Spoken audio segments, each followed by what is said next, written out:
Halo guys, ketemu lagi bersama gue Andrew di channel Bezel Time pastinya. Hari ini kembali gue akan menjawab pertanyaan dari Bro Imam Fauzi. Sebelum kita masuk ke pertanyaannya, bagi kalian siapapun itu yang pengen tanya soal horologi apapun itu, silahkan tanya di kolom komentar ya. Karena gue sangat senang menjawab pertanyaan karena memperluas wawasan kita ya, baik gue maupun viewer tentunya. Nah, Bro Imam bertanya, dia mau minta dibahaskan terkait SPB 051. Berarti kalau terkait itu penjelasannya nyebar kemana-mana ya. Nah, begitu gue lihat jamnya dan gue begitu lihat secara general gitu terkait kemana aja, gue langsung inget ke Omega Speedmaster Professional Moonwatch yang sangat ikonik. Ceritanya kan sangat bagus, sejarahnya itu kan jam kronograf pertama yang dipilih oleh NASA buat ke bulan tahun 1969. Nah, karena saking ikoniknya maka Omega mengeluarkan versi Omega Speedmaster Reduce yang ukurannya lebih kecil, harganya lebih terjangkau, penampakannya mirip dengan sedikit perbedaan. Nah, sama dengan jam ikonik Seiko Diver yang pertama yang disebut 62 MAS, bahkan Seiko membuat beberapa reimajinasi atau reinterpretasi dari model ikoniknya. Gua akan memilih 3 model reimajinasi dari jam 62 MAS ini, karena sebetulnya banyak banget variannya dari ukuran, bentuk, dan warna. Nah, yang warna ini gua nggak akan bahas karena sebenarnya bentuknya gitu-gitu juga gitu ya. Jadi ukuran juga kurang lebih gitu. Terus ada juga bedanya tuh, yang satu pakai metal strap, yang satu pakai bracelet. Jadi gua akan bahas salah satunya aja ya. Yang bedanya bentuknya tuh cuma ada 3.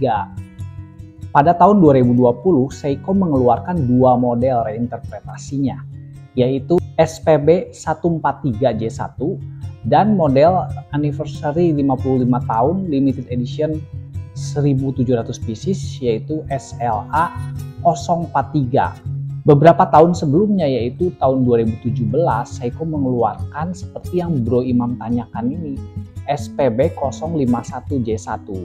Kita akan lihat dulu yang SLA 043 yang limited edition anniversary 55 tahun. Ya, ini luar biasa mahal ya guys untuk jam Seiko. Menurut informasi yang gue temukan, ini dibuatnya itu di Grand Seiko Factory. Jadi finishingnya juga pakai Grand Seiko, kualitasnya ya, sama juga movementnya juga Grand Seiko. Itu si marker-markernya di finish namanya Zaratsu ya. Kalau Grand Seiko kan finishingnya semuanya Zaratsu finish.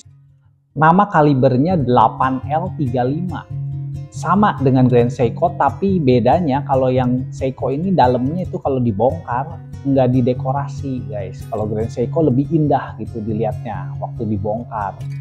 Nah, jalan di 8 bit per second, akurasi minus 10 sampai plus 15 detik per hari deviasinya, 26 jewel, power reserve 50 jam.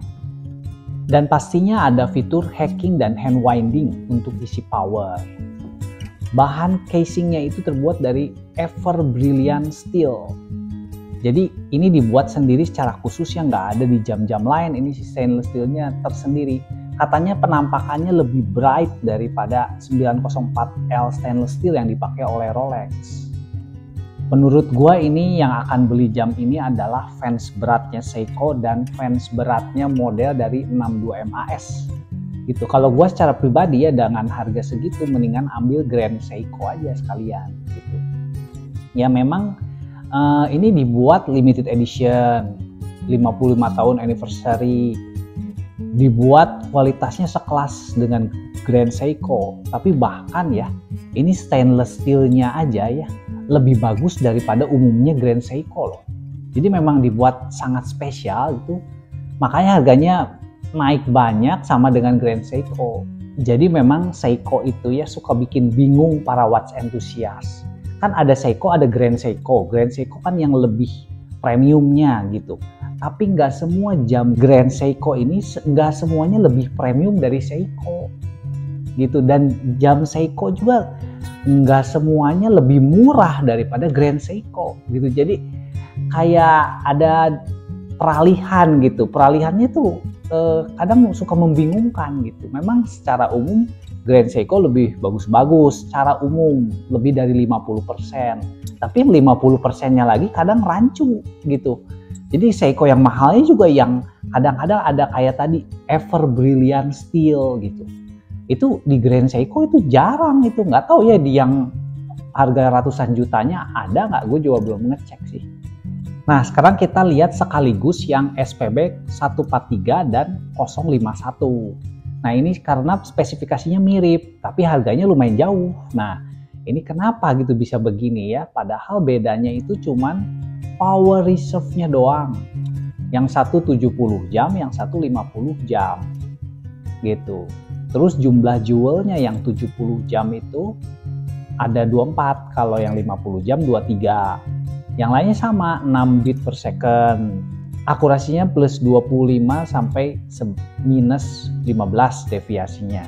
Dan juga beda model aja gitu, jadi beda desain, beda ukuran, sama itu tadi power reserve-nya doang. Dengan beda harga 4 juta lebih itu gede sih.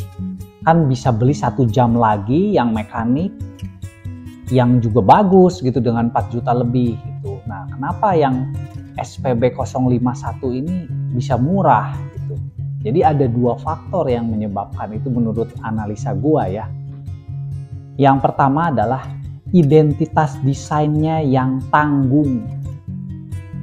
Jadi ini adalah satu bukti bahwa identitas desain atau sesuatu desain itu punya nilai yang menjadikan daya tarik lebih kuat daripada hanya sekedar spesifikasi.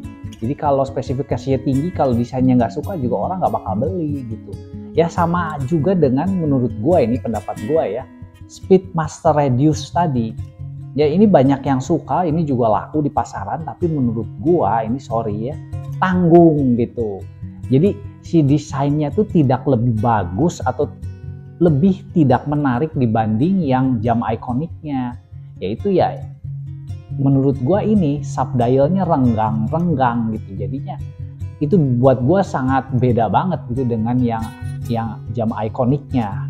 Sebetulnya gue bisa aja suka ya sama recreation dari jam yang udah ikonik yang dulu pernah ada. Asalkan desainnya nggak kalah bagus gitu dengan jam ikoniknya, tapi harganya lebih murah gitu kan, siapa yang nggak mau ya nggak? Nah cuma sayangnya jam yang SPB 051 ini adalah salah satu ya produk yang gue bilang gagal mereinterpretasikan, jadi malah jadi tanggung identitasnya, nah akhirnya harganya jadi murah. Coba kita lihat desain pada marker-markernya. Secara sekilas ini lebih mirip dengan Seiko Samurai kalau menurut gua sekilas. Tapi casingnya memang casing 62 MAS gitu.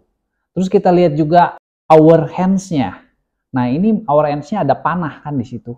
Menurut gua ini desainnya seperti nggak tuntas. Ya jadi kayak ditempel gitu, kayak tempelan. Malah lebih bagus Seiko Samurai punya hour hands kan, kalau menurut gua gitu. Makanya kayak gini nih salah satu bukti nyatanya. Oke, sekarang faktor kedua kenapa yang SPB 051 ini dijual murah. Nah karena dugaan gua ini dimensi guys. Dimensinya itu 42,6 mm dengan panjang lug to lug hampir 50 mm. Nah ini bentuknya cushion shape begitu, itu jadi jatuhnya makin gede lagi guys. Jadi ini nggak akan bagus dipakai di pergelangan tangan gua yang lebarnya cuma 53,5 mm. Nah dulu tahun 2010 sampai 2020-an, di bawah 2020 ya maksud gua, itu tren orang-orang itu lagi pada pakai jam itu ukurannya lebih besar-besar dibanding zaman dulunya lagi. Jadi trennya pada waktu itu begitu. Nah kan Seiko memproduksi atau meluncurkan jam ini kan tahun 2017. Nah sebetulnya waktu itu masih ngetren orang pakai jam gede-gede gitu. Nah ditambah lagi sekarang 2020 ke atas, itu orang-orang udah mulai sadar akan proporsi yang tepat gitu buat pergelangan tangan mereka gitu kan. Nah jadi semakin sekarang ya semakin gak laku aja gitu, udah trennya udah lewat juga gitu. Tapi ya padahal sekarang pun gitu kalau jam ini dibeli dan dipakai oleh orang yang pergelangannya tangannya besar juga bagus-bagus aja sih sebenarnya. Ya buat dia sih jadinya dia hanya mengambil spesifikasinya aja gitu ya dari harga yang relatif terjangkau. Berbeda halnya kalau kita lihat model yang SPB 143. Nah, ini adalah model yang sangat berhasil mereimajinasikan atau menjadi sebagai modern stylenya dari 62 MAS karena karakternya masih sangat melekat kuat gitu. Adanya bevel pada casing yang di finishing polish itu menimbulkan kesan yang lebih modern. Demikian pula pada bezel yang dibuat lebih tebal, juga kristalnya yang hanya dibuat sedikit dome. Jadi secara umum bentuknya dipertahankan, hanya proporsinya yang dibeda-bedakan gitu. Ya, pemakaian bracelet dan efek sunburst pada dial itu membuatnya malah lebih kesan luxury daripada inspiratornya.